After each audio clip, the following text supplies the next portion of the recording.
Je suis Marie-Francine Régueyen, je suis psychiatre et j'ai écrit en 98 un livre intitulé Le harcèlement moral qui a été à l'origine de la loi sur le harcèlement moral en France. Alors il y a un paradoxe, à la fois il y a déjà des mesures qui ont été prises et la France est plutôt en avance par rapport à ces mesures-là, ces obligations de résultats dans la prévention des risques psychosociaux.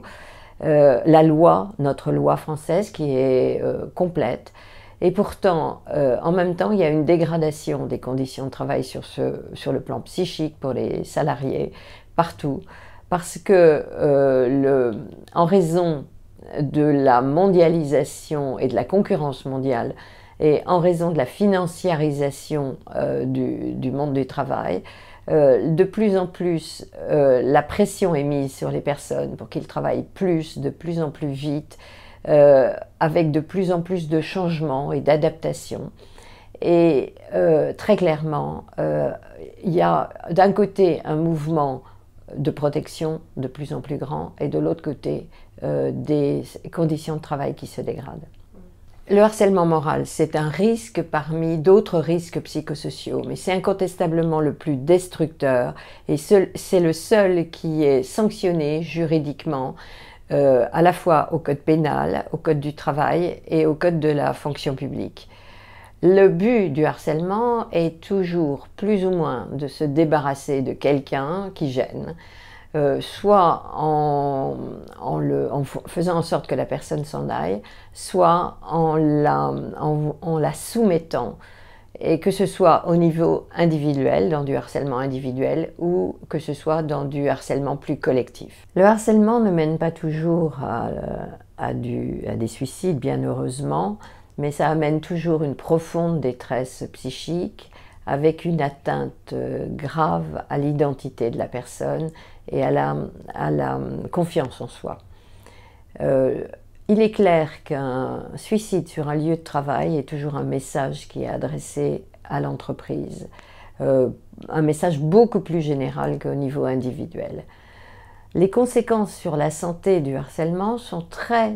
spécifiques et très différentes de celles des autres risques psychosociaux.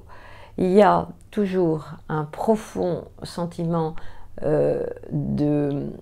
d'impuissance et d'injustice, une atteinte à la dignité. Alors il faut dire qu'avant même ce procès, la médiatisation des suicides avait amené un certain nombre de changements, d'une prise de conscience, et des mesures ont été prises par le gouvernement. Des mesures consistant à une obligation de prévention en matière de risques psychosociaux, avec, ça va même plus loin, une obligation de résultat dans la mise en place de plans de prévention contre les risques psychosociaux. Au niveau international, l'Organisation internationale du travail, l'OIT, travaille actuellement sur un projet de convention internationale sur la violence et le harcèlement. Ça amène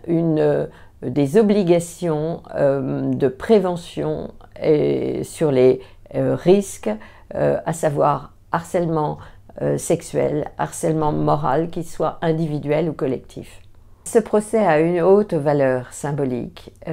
aussi bien pour les dirigeants qui vont sans doute, quelle que soit l'issue, en reconnaître que certaines méthodes de management sont inacceptables,